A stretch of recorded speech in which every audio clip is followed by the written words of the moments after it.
Hey,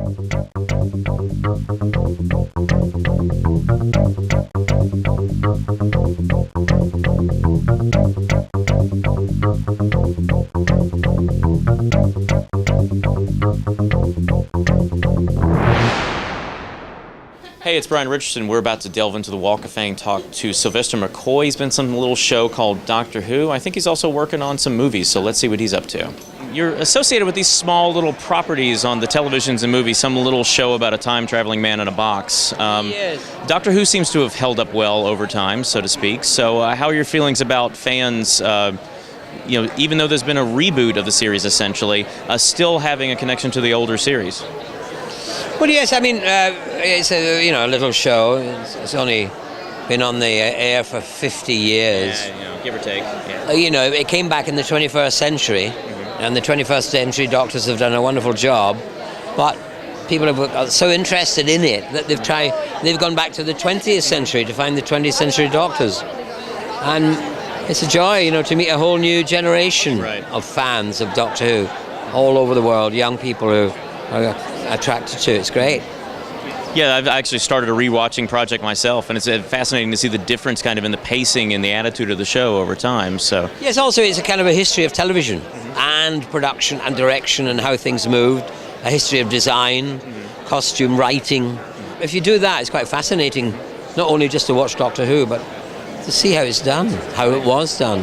Yeah, this other little project. Apparently there's a book that's popular around the world about the Hobbit, I think maybe. It may have had some movies by a man from New Zealand, so you seem to be attached to some really interesting stuff. What can you tell me about the Hobbit production?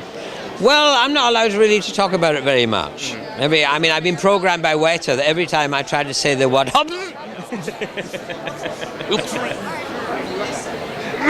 it kind of, I don't know why, it's just, every time I've got to say it, It saves me the trouble of bleeping it out in post, so I appreciate that from an editor's standpoint.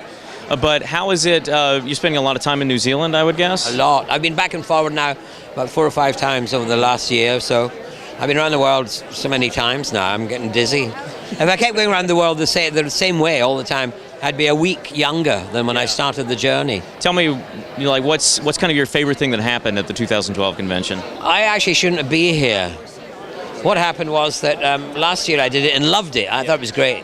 And in a way I couldn't wait to come back, but when they asked me to come back this time, I thought, no, I'll not go back this time. I'll save until The Hobbit comes out. Okay. And then I've got 2 kind of projects of, some great worth, and that would be good. And then my agent got a phone call and said they wanted me to go to Washington for a convention, and would I do it? Hadn't been to Washington for a while. I'd love to go to Washington again. Said yes. So we did the deal. We agreed with the whole thing. Then the tickets arrived, and they were for Atlanta. And we said, what's going on here? And my agent suddenly realized that when the powers that be at DragonCon were phoning him, they were talking about DC.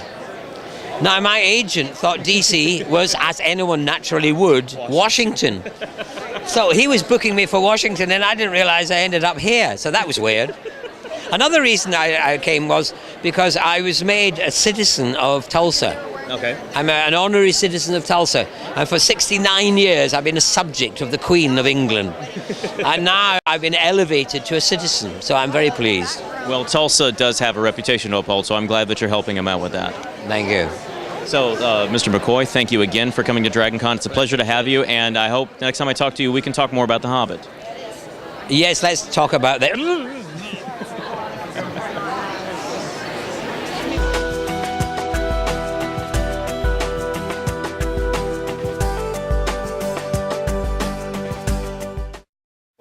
Okay, so I gotta wait for the mass of people so it doesn't look like Monday. Awesome. Yeah. It's called faking it, kids. Most important thing in Hollywood is sincerity. Once you can fake that, you're golden. No, keep going, keep going. This isn't a stopping thing. Ignore me. I'm trying to show the wonder that is DragonCon. Move past me. Pretend it's Saturday and you're not sleep deprived.